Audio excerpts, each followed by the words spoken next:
இப்ப வறட்சி, பெரும் வெள்ளத்தை தாங்கிடலாம், வறட்சி எப்படி தாங்கி போறது? குடிக்க தண்ணி இல்லாம எப்படி போறது? உரிமைக்காக உணர்வோடு ஒன்று கூடி இருக்கிற மதிப்புமிக்க தலைவர் பெருமக்கள் அனைவருக்கும் இந்த ஒன்றுகூடலை முன்னின்று ஒருங்கிணைத்து நடத்தி கொண்டிருக்கிற மதிப்பிற்கும் அன்பிற்கும் உரிய மருத்துவர் அண்ணன் புதிய தமிழகம் கட்சியினுடைய நிறுவன தலைவர் கிருஷ்ணசாமி அவர்களுக்கும் என்னுடைய அன்பும் வணக்கமும். இங்கே தொடக்க உரையிலே அண்ணன் கிருஷ்ணசாமி அவர்களும் முன்பு உரையாற்றிய ஐயா மதிப்பிற்குரிய ஐயா OS மணியன் அவர்களும் தெளிவாக விளக்கி கூறினார்கள். நமக்கு இருக்கிற சிக்கல், ஐயா சொன்னதை நம்ம ஒத்துக்கணும். அதாவது இந்திய இறையாண்மை, தேசிய ஒருமைப்பாடு, நாட்டுப்பற்று எல்லாம் பேசுகிற காங்கிரஸோ இல்லை பாரதிய ஜனதாவோ கர்நாடகா என்று வருகிற போது அந்த மாநில கட்சியாக மாறிவிடும். இது காங்கிரஸோ அல்லது கம்யூனிஸ்டோ கேரளா என்று வரும்போது அந்த மாநில கட்சியாக மாறிவிடும். இது நீண்ட காலமாக இருக்கிறது. அதை தான் அவங்க சொல்கிறாங்க, இந்தியா என்று ஒரு கொள்கை முடிவு, மாநிலம் என்றது அதுக்கு ஒரு கொள்கை முடிவை எடுத்துக்கொள்வது. இப்போ பாரதிய ஜனதா எதிர்கட்சி என்றால் காங்கிரஸ் என்ன முடிவு எடுக்குதோ அதே முடிவோடு தான் ஒத்துப்போகும். ஒரு சொட்டு தண்ணீர் தமிழர்களுக்கு கொடுக்க முடியாது தமிழ்நாட்டுக்கு என்றால் அதே அவர்கள் ஆளும்போது அதான் நிலைமை. இப்போ நமக்கு என்ன பேரவலம் எதனால நிகழுது அப்படின்னா, ஒரு சொட்டு தண்ணீர் கிடையாது அப்படின்னா உன்னோட கூட்டும் இல்லை, உனக்கு சீட்டும் இல்லைன்னு சொல்ல இங்கே ஒரு கட்சி இல்லை. பிரச்சனை அதுதான். அப்போ அவரோட கூட்டி அவன் தண்ணி தரலையோ, அவன் உரிமையை மறுக்கிறானோ, உரிமையை பறிக்கிறானோ, அவனோட கூட்டு வச்சு அவனுக்கு ஓட்டை போட்டு அவனுக்கு பதவியை கொடுத்தா அப்போ எப்படி இந்த மண்ணின் மக்களின் உரிமை பாதுகாக்கப்படுங்கிற கேள்வி நமக்கு எழணும். இது நீண்ட காலமாக நடக்குது, இன்னைக்கு நேற்று இல்லை. உங்களுக்கு தெரியும், மேயர் ஜெயலலிதா அவர்கள் இருக்கும்போது Jagadish Shettar prime minister of India ஐயா மன்மோகன் சிங் அவர்கள் பிரதமராக இருக்கும்போது அவருக்கு முன்னாடி உட்கார்ந்து பேசிட்டு இருக்கும்போது ஒரு மாநில முதலமைச்சரே நாட்டின் பிரதம அமைச்சரை அவமதிச்சுட்டு எந்திரிச்சு போயிட்டாப்புல ஜெகதீஷ் சட்டர். ஒரு சொட்டு தண்ணி தர முடியாதுன்ட்டு. அப்படி என்ன பேச்சுவார்த்தை மூலம் என்ன தீர்வு காண்றதுக்கு இருக்குது? அவர்கள் உங்களுக்கு ஒன்று சொல்கிறேன் பாருங்க, அணுக்கழிவை கோலார் தங்கவயலில் தோண்டி எடுக்கப்பட்ட அந்த குழியில் புதைக்கலாம், உள்ள வச்சு மூடலாம். ஒரு கருத்து, மூடலாம்னு முடிவு எடுக்கல, ஒரு கருத்தை முன்வைக்குது. அந்த கருத்துக்கு பாரதிய ஜனதா, காங்கிரஸ், மதச்சார்பற்ற ஜனதா தளம் இருக்கிற கட்சியெல்லாம் அவர்கள் கட்சி கொடியை கீழே வச்சுட்டாங்க. கர்நாடக மாநிலத்துக்குன்ற ஒரு கொடி இருக்கு, அந்த கொடியை எடுத்துக்கிட்டு மொத்த பேரும் தெருவில் இறங்கி நிற்கிறாங்க. அதோட அந்த கருத்தையே செத்து போயிடுச்சு. இப்போ தமிழர்களுக்கு தண்ணி கொடுக்கக்கூடாது, மேகத்தாட்டில் அணை கட்டியே தீரணுங்கிற நிலைப்பாட்டில் காங்கிரஸும் ஒன்று தான், பாரதிய ஜனதாவும் ஒன்று தான், மதச்சார்பற்ற ஜனதாதளமும் ஒன்று தான், எல்லாம் ஒரே நிலைப்பாட்டில் நிற்பார். இப்போதுதான் இந்த ஒரு நம்பிக்கை வருது. கூட்டியவர் யார் என்பது பிரச்சனை இல்லை, கூட்டுவதற்கான நோக்கம் என்ன என்பதுதான் முக்கியம். யார் கிருஷ்ணசாமி யார் கூட்டுறதுக்கு? கிருஷ்ணசாமி அது இல்லை, மண்ணின் மக்களின் உரிமைக்கு எவன் நிற்கிறானோ, உணர்வோடு நிற்கிறவன்லாம் ஒன்னா நிற்கணும். நிப்பான் தமிழன் வந்தாதான் பயப்படுவான். அவன் நமக்கு கொடுக்க கூடாது நிற்கும் போது நீ கொடுத்தே தரணும், நீ கட்டவே கூடாதுன்னு நம்ம நிற்க முடியாது. உரைய வைக்கலைன்னா அது கஷ்டம். அதிகாரத்தில் இருக்கிறவங்களுக்கு அக்கறை இருக்கு, இல்லை அது இல்லை, நமக்கு இருக்கு. இப்போ ஐயா சொல்ற மாதிரி வேளாண்மைக்கு மட்டும் இல்லை, குடிக்க தண்ணி இருக்காது. பருவநிலை ஆய்வாளர்கள் சொல்றதை பார்த்தா இவ்வாண்டு பருவமழை பொய்க்கும், குறையும்ங்கிறாங்க. இப்ப வறட்சி, பெரும் வெள்ளத்தை தாங்கிடலாம், வறட்சி எப்படி தாங்கி போறது? குடிக்க தண்ணி இல்லாம எப்படி போறது? இப்ப குறுவை சாகுபடி முடிஞ்சிருச்சு, இன்னி தண்ணி இல்லை, அதை மறந்துட வேண்டியதுதான். எல்லாத்தையும் ஆய்வு செய்யறவர் அதை போய் ஆய்வு செய்யல. இப்ப பிரச்சனை இங்கே. அப்ப நம்ம ஒன்றிணைந்த வலிமையான போராட்டங்களின் வாயிலாக தான் நமது உரிமையை நம்ம பாதுகாக்க முடியும். நமக்கு இருக்கிற சிக்கல் ஒரே ரேஷன் கார்டு, ஒரே கல்விக் கொள்கை, இப்போ ஒரே தேர்தல் வருது, ஒரே வரி எல்லாம் இருக்கு. ஆனால் தண்ணி மட்டும் அந்தந்த மாநிலத்துக்கு. நம்முடைய வளங்களை எடுத்துக்கங்க, நெய்வேலி பழுப்பு நிலக்கரி எல்லாருக்கும், நரிமணம் பெட்ரோல் எல்லாருக்கும், மீத்தேன் ஈத்தேன் எல்லாருக்கும், அணு உலை மின்சாரம் எல்லாருக்கும், அடல் புனல் மின்சாரம் எல்லாருக்கும். ஆனால் அவர்களுடைய நீர்வளம் அவர்களுக்கே. இது எத்தனை காலத்துக்கு சகிக்கிறதுன்னு பாருங்க. இப்போ அதில் இப்போ எங்கள் அண்ணன் நம்ம கூட மதிப்பிற்குரிய நம்முடைய அண்ணன் ராதாகிருஷ்ணன் நம்மோட இருக்காங்க பாரதிய ஜனதாவில். இப்போ இந்த தமிழர்களுக்கான உரிய நீர் உரிமை பாதுகாக்கப்படணும்னு இருக்காங்க. ஆனால் அங்கே இருக்கிற பாரதிய ஜனதா என்ன முடிவெடுக்கும்? கர்நாடக மக்களின் நலனை தான் பேசும். அந்த மாநிலம் என்று வருகிற போது இந்திய இறையாண்மை ஒருமைப்பாடு பேசுகிற நாட்டு கட்சிகள் கர்நாடக மக்களின் நலனையே பேசும்.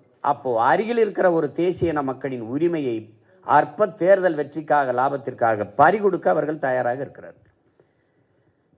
இப்ப காங்கிரஸ் தண்ணி கொடுக்கணும்னா அடுத்த தேர்தலில் தோக்கும். பாரதிய ஜனதா கொடுக்கணும்னு பேசினா தோக்கும். அதனால அவன் அந்த தேர்தல் தோல்விக்காக பயந்துகிட்டு அந்த மண்ணின் மக்களின் உரிமைக்கு தான் நிற்பான். மற்றவர்களை பற்றி நம்ம கவலைப்படாது. நமக்கு இந்த மண்ணும் மக்களும் மக்களின் நலனும் உரிமையும் தான் முக்கியங்கிற போது நம்ம எல்லாம் ஒன்றிணைந்து நிற்க வேண்டியது இருக்கு. அப்போ ஒற்றை குரலாக எமது உரிமை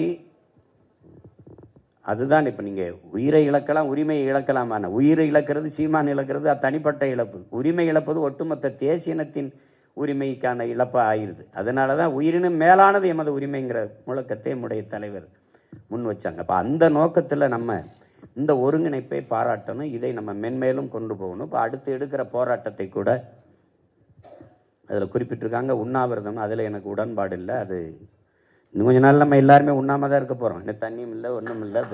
அதுக்கு அது விரதம்னு இருக்க வேண்டியதில்லை. அது பேரெழுச்சியான ஆர்ப்பாட்டம் அல்லது போராட்டமாக வைத்தால்தான் அது கவனம் பெறும். உண்ணாவிரதமாக இருந்தால் நம்ம உயிரை கொடுத்து போராடியே மதிப்பு ஒரு கவனம் இல்லை. செத்தே போனான் பல பேர். அதே திரும்பி பார்க்கல. பட்னி நடந்தால் ஏன் பார்க்க போகிறேன், இவங்களுக்கு வேறு வேலை இல்லைன்ட்டு போவான். அதனால் ஒரு பேரெழுச்சியான ஆர்ப்பாட்டத்தை செய்யணும். அது அப்போ நம்ம தொடர் பேரெழுச்சியான போராட்டங்களின் மூலம்தான் இதை நம்ம சட்ட போராட்டம் தனி. ஆனால் அரசியல் போராட்டத்தின் மூலமாக நம்ம வெல்லணும். அவன் எவ்வளவு உறுதியாக நிற்கிறானோ அதே மாதிரி நாம நிற்கணும். அதான் முக்கியம். நம்மளோடு காங்கிரஸ் நிற்குதோ, அதிகாரத்தில் நிற்கிற கட்சிகள் நிற்குதோ இல்லையோ, ஆனால் நம்ம எல்லாம் கட்சி வச்சிருக்கிறது நாட்டு மக்களுக்கு தான். அப்ப நாட்டுக்கு மக்களுக்கு இருக்கிற உயிர் உரிமையாக இருக்கிறது நீர் உரிமை. அந்த உரிமைக்கு நம்ம எல்லாம் எல்லாத்தையும் தூக்கி போட்டு ஒன்னா நிற்க வேண்டியதுதான். அது ஒன்றும் கிடையாது இங்க. அது அப்புறம் நமக்கு அது இல்லாமல் வேற என்ன பண்ண முடியும்? உரிமையை பறி கொடுத்துட்டு என்ன இருக்குது? இது காவிரிங்கிறது வெறும் எல்லாரும் சொல்றாங்க தஞ்சாவூருக்கு. எங்கள் ஊர் ராமநாதபுரம் குடிக்க தண்ணி இருக்காது. அப்போ காவிரி கூட்டு குடிநீர் திட்டத்தில் பல மாவட்டங்கள் இன்னைக்கு தண்ணி பெற்று குடிநீர் தேவையை நிறைவேற்றி வருது. இப்போ அந்த நிலையில் நம்ம பெரும்பாலான மக்களுக்கு காவிரி தஞ்சாவூர் பிரச்சனையே நினைச்சிக்கிட்டு இருக்காங்க. அது இல்லை. காவிரி முதல்ல நம்ம பாட்டன் கல்லணை கட்டும்போது, கரிகாலன் கட்டும்போது அன்னைக்கு கன்னடம்ங்கிற மொழியே கிடையாது. கொடுமை. மருங்கு வண்டு சிறந்த ஆர்ப்ப மணிப்பு ஆடை அது பொறுத்து கருங்கையில் கண் விழித்து ஒழுகி நடந்தாய் வாழி காவேரின்னு நம்முடைய மூதாதை இளங்கோவடிகள் பாக்கல்ல பாடி வச்சிருக்காப்புல. அன்னைக்கு வரவேற்றான். அணையே கட்டக்கூடாது, அதுதான் நம்மளுடைய மரபு. நம்முடைய பாட்டன் கட்டியது கல்லணை அணை கிடையாது, தடுப்பணை தான். அது தடுத்து தேங்கி ஓவர்ஃப்ளோ அப்படி மேலே ஏறி போயிடும். தடுப்பணை தான் கட்டணும். அவன் கட்டி வச்சுக்கிட்டு தண்ணி தரம் பக்தாக்குறைக்கு மேகதாட்டில் அணையை கட்டுவேங்கிறான். அது இந்த விவாதமே வந்திருக்க கூடாது. இந்தியாவை யார் ஆண்டாலும் காங்கிரஸோ அல்லது பாரதிய ஜனதாவோ தேசிய இனங்களுக்கு இடையிலே ஒருமையை இல்லாமல் எப்படி தேச ஒற்றுமையை நீ உருவாக்குவ? இரண்டு இனங்களை பகை இனங்களா மாத்தி, முல்லை பேரியார்னா அவன் அடிக்கிறான், காவிரினா இவன் அடிக்கிறான். அப்ப எப்படி தேசிய இனங்களுக்குள்ள ஒற்றுமை இல்லாத எப்படி தேச ஒற்றுமை நீ நிலையேற்றுவ? எப்படி உருவாக்குவ? நீ எப்படி உருவாக்குவ? உன் வளம் உன் நீர்வளம் உனக்குன்னு, அப்ப என் நிலவளம் எனக்குன்னு என்னன்னா நாடு எங்க ஒற்றுமையா இருக்கும்? என்னுடைய நிலக்கரியில வளம் எனக்கு. நீங்க யோசிச்சு பாருங்க. நிலக்கரியில 66 ஏக்கர் எடுத்திருக்கான். நான் நிலத்தை கொடுத்துருக்கேன். நான் வாழ்விடத்தை இழந்திருக்கேன், வெளியே போயிருக்கேன். நிலம் என்னது, வளம் என்னது? 300 பேர் 299 பேர் வேலைக்கு எடுத்ததுல ஒருத்தனுக்கு கூட தமிழனுக்கு வேலை கொடுக்கலைன்னா இப்படி நிலம் என்னது, வளம் என்னது, வேலை அவனுக்கு. அப்போ எல்லாத்தையும் இழந்து நிற்கிற ஒரு கூட்டமா இந்த மண்ணு மக்களும் நான் நின்றுகிட்டு இருக்கோம். அப்ப இந்த இடத்துல நம்ம விழித்து கொள்ளணும். எல்லாத்தையும் தூக்கி தூர கட்சி, கோட்பாடு, கொள்கை, முன்னாடி நிற்கிறவன் பின்னாடி நிற்கிறவன் அதெல்லாம் பேச்சு கிடையாது. நமக்கு வேண்டியது மேகதாட்டில் அணை கட்டணுங்கிற எண்ணமே அவனுக்கு வரக்கூடாது. காவிரியில உரிய நீரை பங்கிட்டு நமக்கு தர வைக்கணும். அதுக்கு ஒன்றிணைந்து போராடணும். வர்ற கட்சி எந்த கட்சியா இருந்தாலும் சேர்த்துக்கிடுவோம்.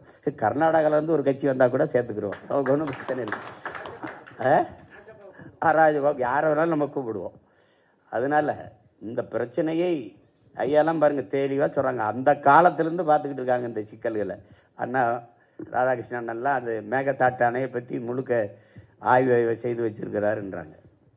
ஆனால் அண்ணன் எங்ககிட்ட சொல்கிற மாதிரி அவங்க கட்சி தலைமையிட்டையும் கொஞ்சம் சொல்லி, ஏப்பா எங்களுக்கு கொஞ்சம் தண்ணியை கொடுக்க சொல்லி விடுங்கப்பா, அணையை கட்டுறதுக்கு அவனுக்கு அனுமதியை கொடுக்காதப்பான்னு சொல்லிட்டா, அது மாதிரி நம்ம எல்லாம் போராடி பெரிய பெரிய தலைவர்கள் ஆளுமைகள்கிட்ட கொடுத்து இந்த மேகதாட்டு அணையை கட்ட விடாமல் தடுக்கிறது முதன்மையானது. உரிய நீரை இன்னும் ஒரு முக்கியமான செய்தி, நீங்கள் உங்களுக்கு பல தடவை பேசியிருக்கேன், நீங்கள் காணொலியிலையும் பார்த்துருப்பீங்க. அவங்க தண்ணீரை திறக்கும்போது என்ன செய்கிறாங்கன்னா, அங்கே இருக்கிற அந்த ஆலைகள் எல்லாமே சாயக்கழிவோ அல்லது நச்ச ஆலைகள், அந்த கழிவுகளை அப்படியே தேக்கி வச்சுக்கிறாங்க. அவன் தண்ணியை நமக்கு திறக்கும் போது அந்த கழிவையும் திறந்து விட்டுறான். அது நீர் ஓடி வரும்போது பார்த்தீங்கன்னா ஒரு ஆள் உயரத்திற்கு வெறும் நுரையாவே வருது, வெறும் நுரையா வருது. அது நச்சு, அது நச்சு. அதில் இன்னும் பார்த்தீங்கன்னா அது தண்ணி இல்லை. அது நிலத்துக்குள்ளே போகும்போது நிலத்தடி நீர் என்னவாகும், விளையிற பொருள் என்னவா விளையும், அதை வனவிலங்குகள் மற்ற பறவை மான் காட்டு எருமைகள் ஆடுகள் சாப்பிடும்போது என்னவா சாப்பிடும், அந்த நீரை தான் எடுத்து நாம் குடிக்க வேண்டியது இருக்குது. அதைத்தான் வேளாண்மைக்கு பயன்படுத்த வேண்டியிருக்கு. அது நஞ்சு. அதை நீங்கள் இப்போ கூட பார்த்தீங்கன்னா தெரியும். தொடர்ந்து இந்த வேலையை கர்நாடகா செய்யுது. அது அரசுக்கு தெரிஞ்சு செய்தா, தெரியாமல் செய்கிறான்னு சொல்ல முடியாது, அவனும் பார்ப்பான்ல. அப்போ அது குறித்தும் நம்ம ஒரு கவனத்தை கொண்டு போகணும். அவன் தண்ணி திறந்து விடுறதை விட நமக்கு விஷத்தை திறந்து விடுறாங்கிறது தான் இன்னும் பெரிய வேதனையான ஒன்று. அதை நம்ம எல்லாம் கவனத்தில் எடுக்கணும். அடுத்தடுத்து நம்ம போராட்டங்களை, அது 7ஆம் தேதியோ எந்த தேதியோ, அது உண்ணாவிரதம்ங்கிறத யாரும் உடன்பாடு இல்லை. நம்ம பெரிய ஆர்ப்பாட்டம் மாதிரி இதே மாதிரி தொடங்கி கூட 2 மணி வரைக்கும் பண்ணால் கூட அந்த பகல் முழுக்க நம்மளுடைய உணர்வை நம்மளால் எடுத்து கொண்டு போக முடியும். மற்றபடி நிறைய பேர் இந்த உணர்வோடு நீங்கள் இந்த இடத்துல ஒரு குறுகிய, எனக்கு காலையில் கூப்பிடுறாங்க, அப்புறம் என் ரத்தம் இரவு அழைச்சாங்க. சரி, வெவ்வேறு சந்திப்புகள் இருந்தாலும் எல்லாத்தையும் விட முதன்மையானது இந்த பிரச்சனைங்கிறதுனால நான் தான் வரேன்னு நினச்சேன். ஆனால் என்னை விட பெரும் ஆளுகள்லாம் இப்போ எங்கள் ஐயா ரவி பச்சமுத்து, தம்பி தனியரசு, பாட்டாளி மக்கள் கட்சி, எங்கள் ஜெயராமன், இந்த அம்மா முன்னேற்ற கழகம், எல்லா பெரிய பெரிய எல்லாரும் கூடி இருக்கிறீங்க இந்த குறுகிய காலத்துக்குள்ள.